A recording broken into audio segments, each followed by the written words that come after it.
Hey y'all, I'm Deidra, and this is Shade Tree Read.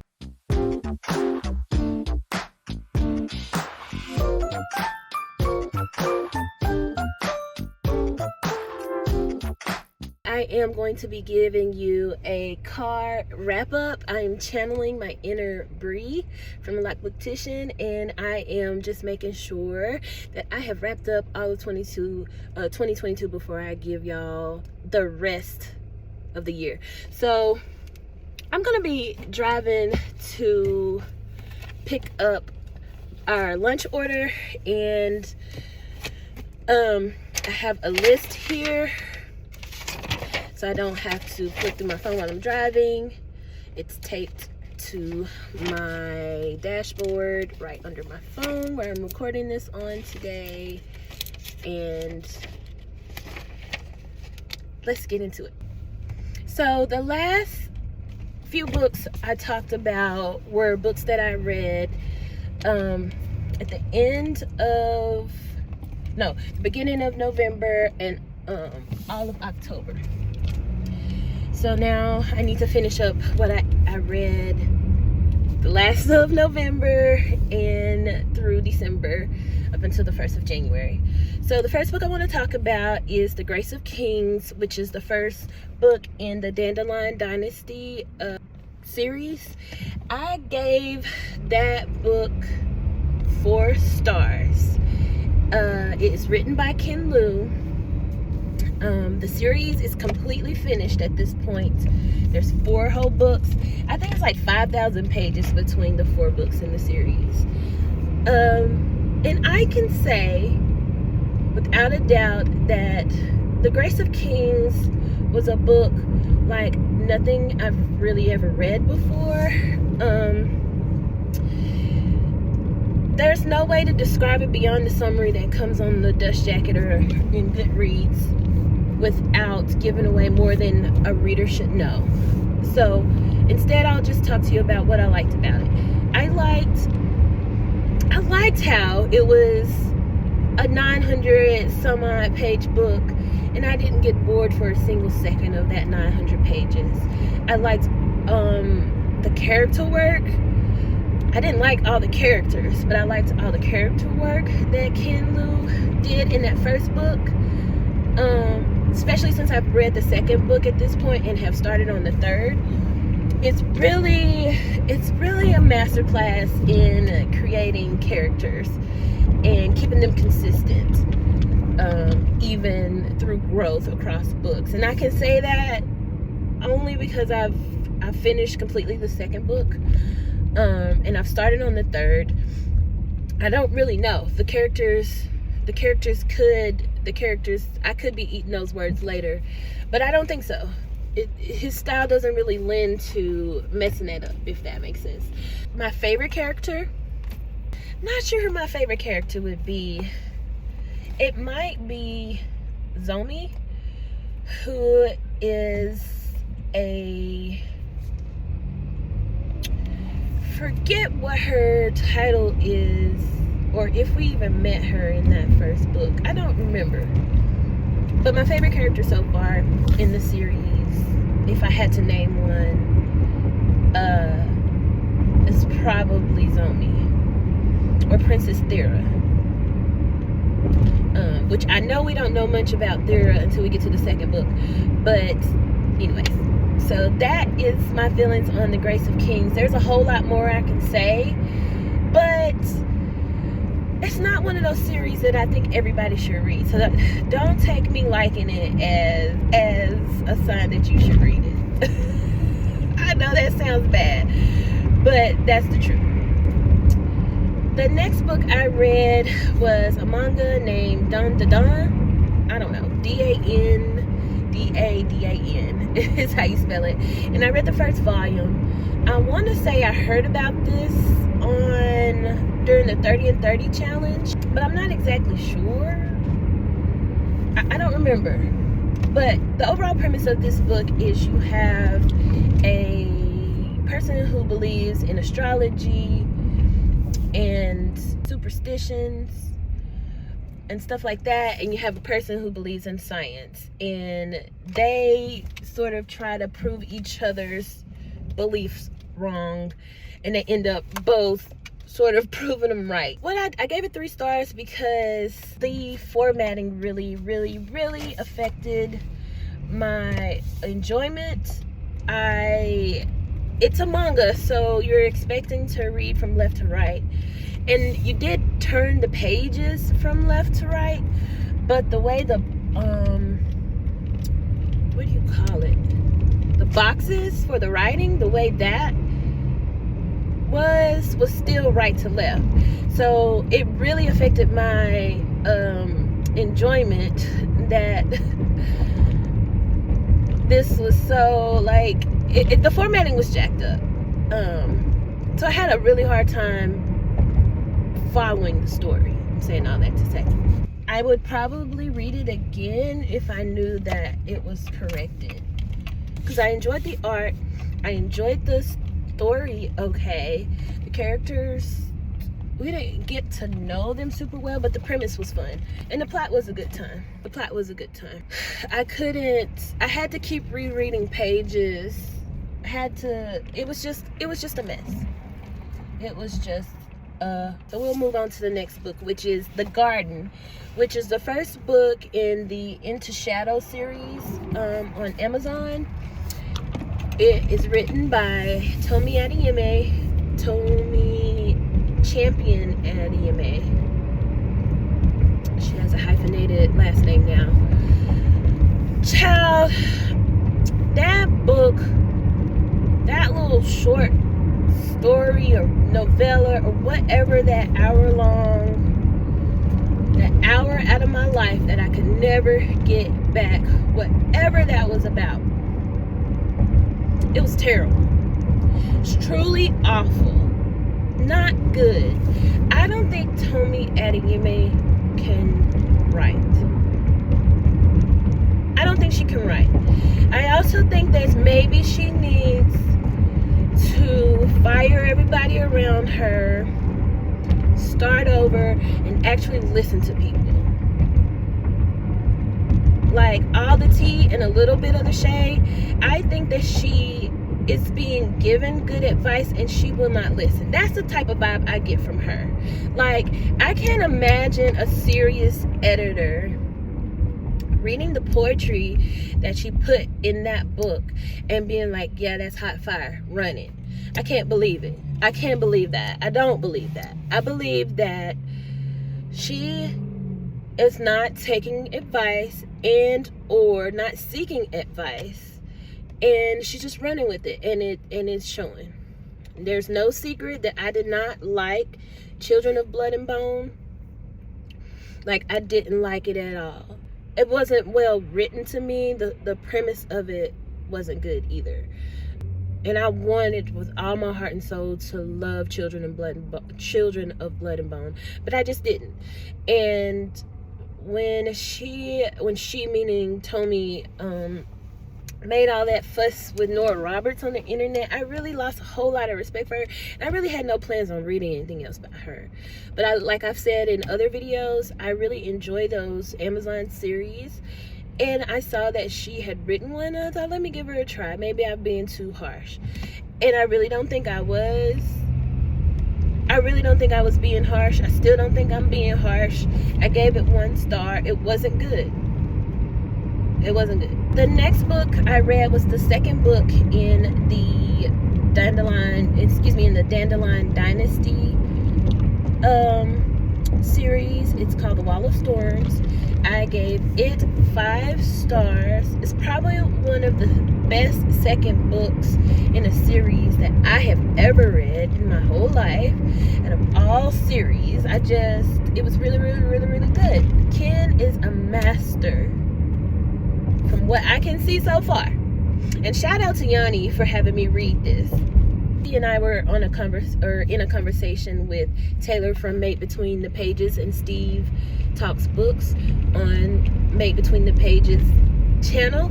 It was a great conversation, and we talked about the Dandadan Dynasty in that conversation a little bit. No spoilers or anything, but again, I can't really give you a summary of the second book. One, because it's the second book, and two, because it's just incredibly difficult to summarize these books. They are very dense, not hard to read, not inaccessible, but they're dense, and there's a lot of information. The world is being built, the politics, everything about it, and it's just hard to summarize, so I won't try it. Again, the thing that I loved about this one was the character work once again, and the writing style. I really fell in love with his writing, the way he's telling a story. It's like nothing I've read before, and I appreciate it. Okay, and then the next thing I read was A Man and His Cat Volume 2. It was a book that, it was a manga. I don't know if I've already said that, but I gave it 4 stars. I know that I talked about Volume 1 in my last wrap-up video, and there's not a whole lot more to say about it other than I liked it. I liked it a lot. I gave it 4 stars. And it's about a man and a cat that he decides to adopt, and how they get on as roommates. The second volume is about they kind of, I forget the gentleman's name that is the man in the title.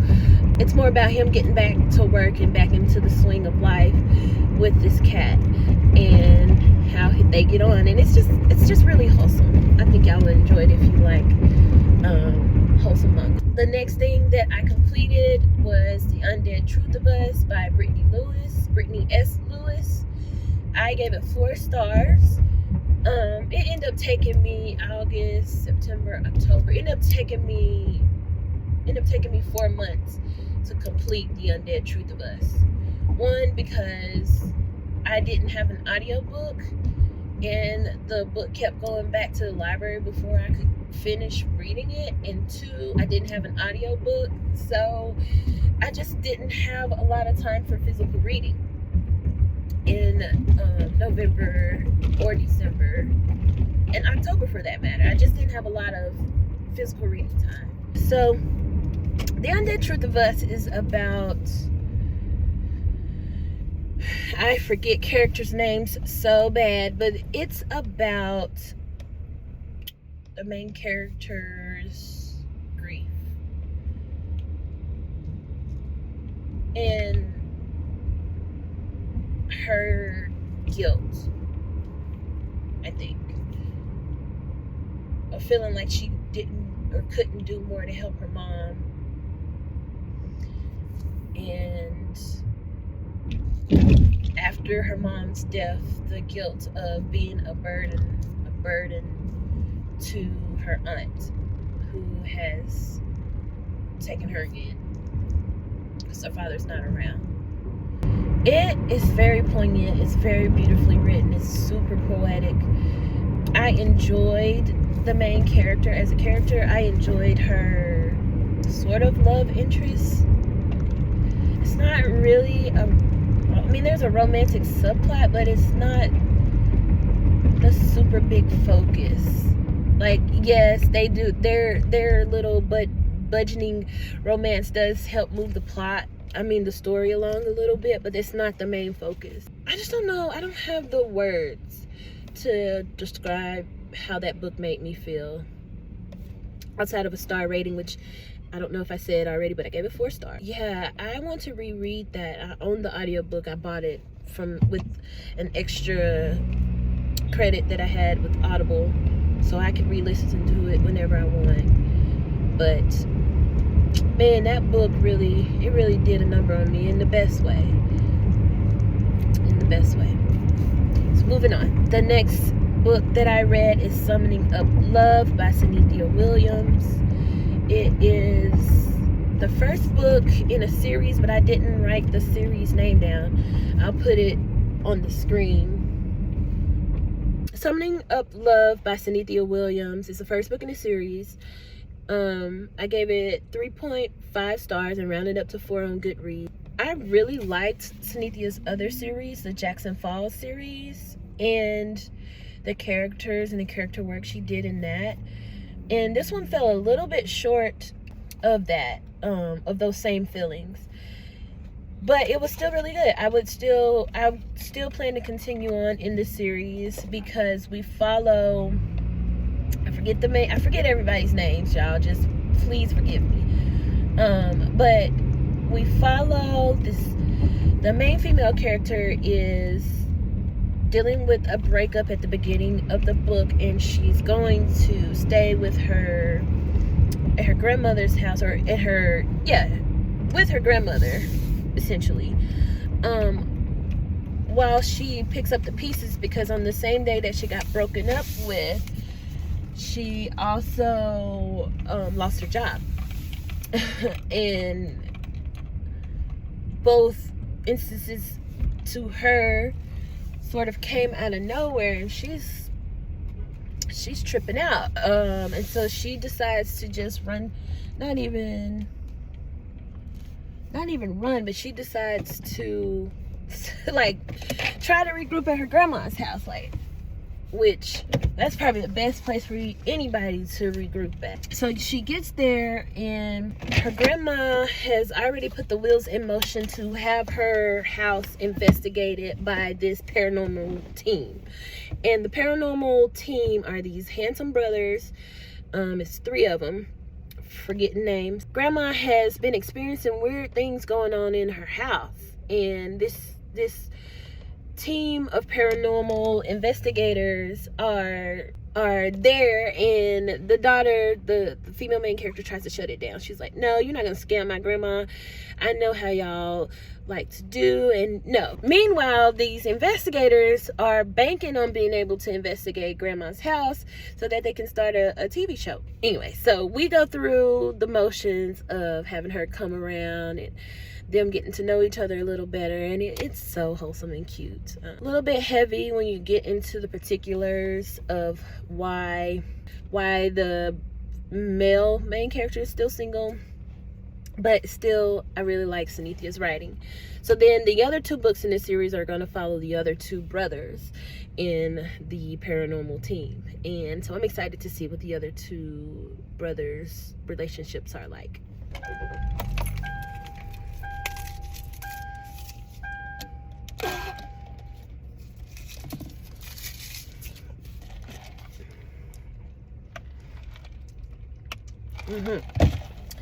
Okay, not really as sweet as I would like it, but we're gonna move right along, or as I'm used to from McAllister's. That thing usually be thangin', but it ain't thangin' as it usually do. Anyways, moving along, we got 2 more books. This worked out perfect. Okay, so the last one was a short story. Yeah, it's called On Site, a holiday short by Ashley Nicole. And child, I'm finna have to just go ahead and tell you everything that happened because it was short. I think it was like 20 pages, if that. I mean, it says it in the title, but I didn't realize it was gonna be that short. Anyway, so we meet. We don't really know why, but we meet these 2 people who grew up next door to each other. And they have always hated each other. They've always hated each other. We don't ever get an explanation really of why they hate each other, just the fact that they have always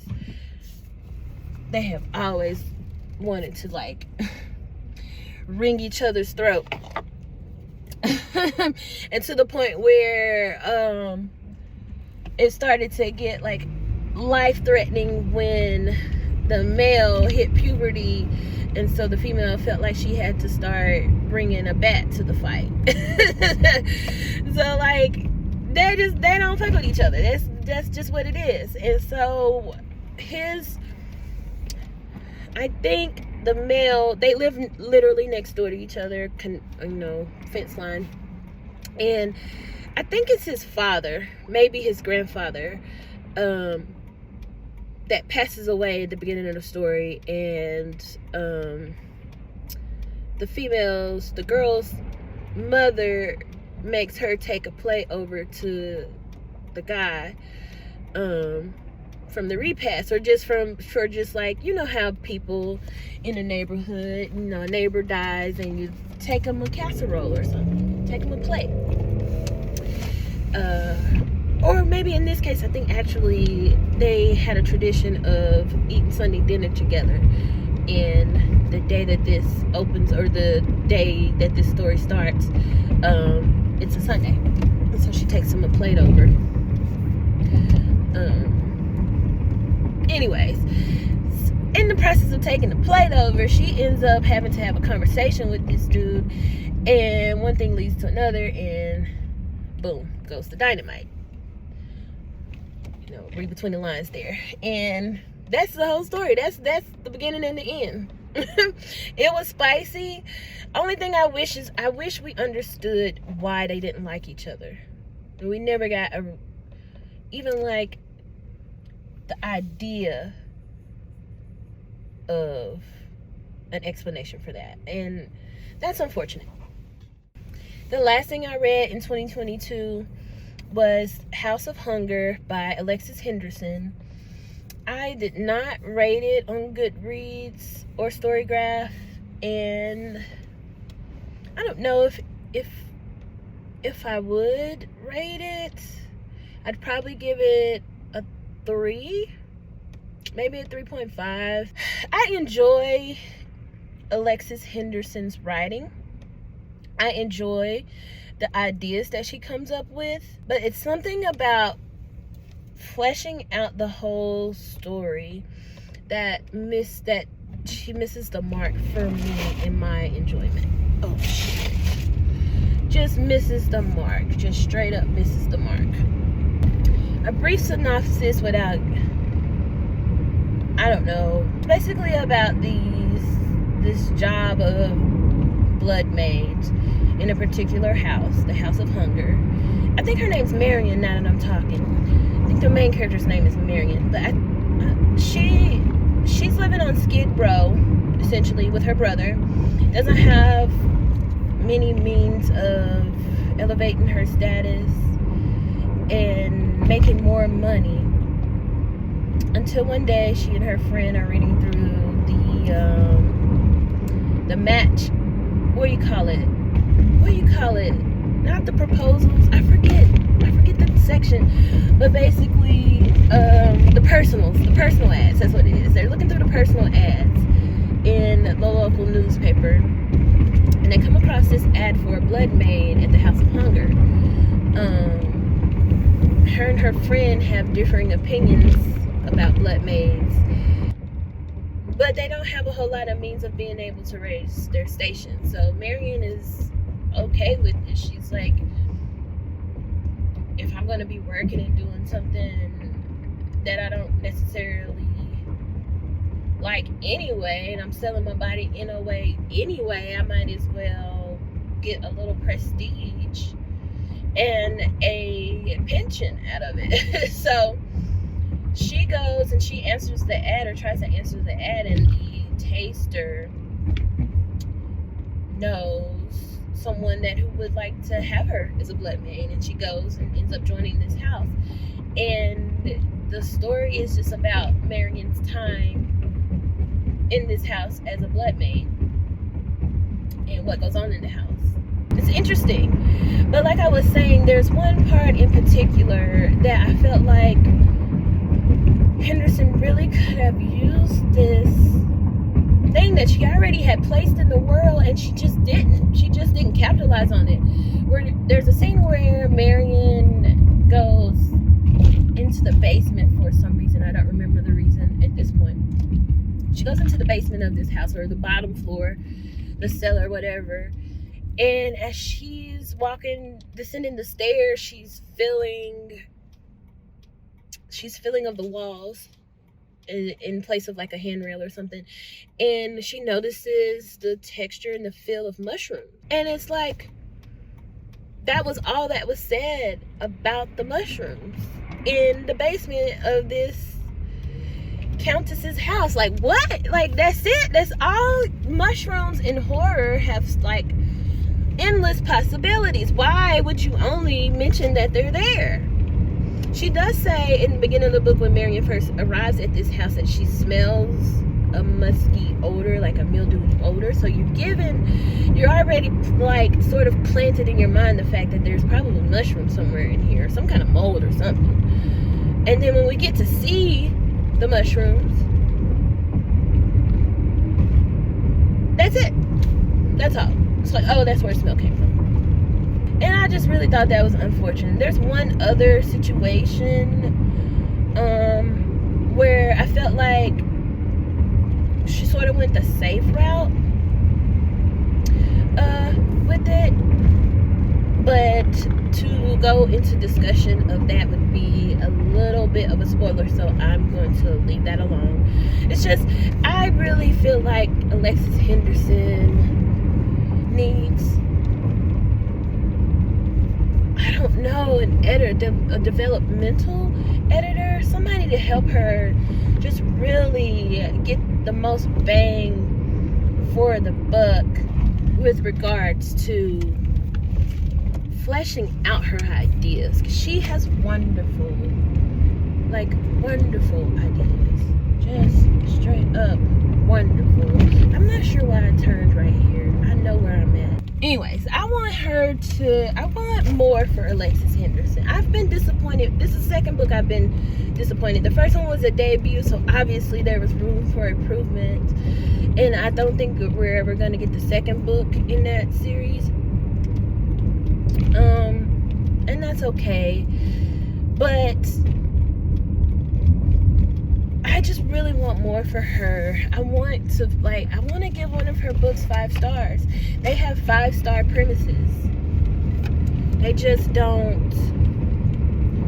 The whole story, you look at it as a whole work, it just, for me, it just doesn't work out as I would want it to. Yeah, I had a good reading year in 2022. It was a good year overall. I believe my overall rating on Goodreads was a 3.8. And I know that I could be a little bit more picky to bring that up to a solid 4. There are books that I'm going to read that I wouldn't necessarily pick up because I'm in a book club, participating in some readathons and read-alongs. But I can be a lot more picky about when I'm continuing to read. Like, I can DNF more books. I can say no more, you know? But overall, I had a good time. I don't have any regrets. I think there's like 2 books that I regret having picked up. And one of them I talked about earlier in this video. So with that said, y'all, I really appreciate y'all coming to my channel. I have lots of videos lined up. I might be wearing this in another one. If I am, no, I'm not. We'll talk to y'all soon. Wear your sunscreen. Bye.